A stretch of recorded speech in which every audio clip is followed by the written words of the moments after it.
নমস্কার। যাদের ঘরে দক্ষিণ পূর্ব কোণে যদি টয়লেট থাকে বা নোংরা পড়ে থাকে বা কোনো বাজে জিনিস পড়ে আছে, তাহলে দেখতে আপনার ভীষণভাবে হাত টাইট থাকবে। মানে আপনাকে সুখী সম্পন্ন কোনো দিনই হতে দেবে না।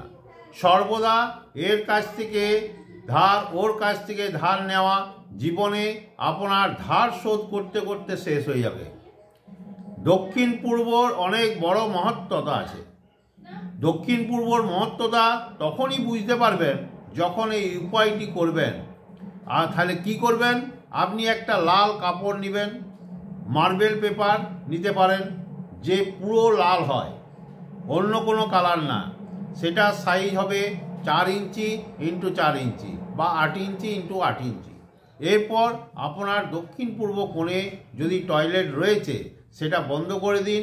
যদি বন্ধ না করতে পারেন তাহলে ওই কর্নারে বা যে কোনো ঘরের কর্নারে দক্ষিণ পূর্ব কোণে ওটা লাগিয়ে দিতে হবে।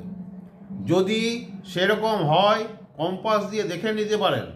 যদি থাকে তাহলে এই উপায়টি করুন। যে কোনো দিন করতে পারেন, তবে শুক্রবার করলে খুবই ভালো হয়। এই সব ধার দেনা থেকে আপনি মুক্তি অবশ্যই পাবেন। আপনি জেনে রাখুন, নিশ্চিন্তে ধার দেনা থেকে মুক্তি পাবেন, কষ্টর থেকে অনেক মুক্তি আপনার হবে।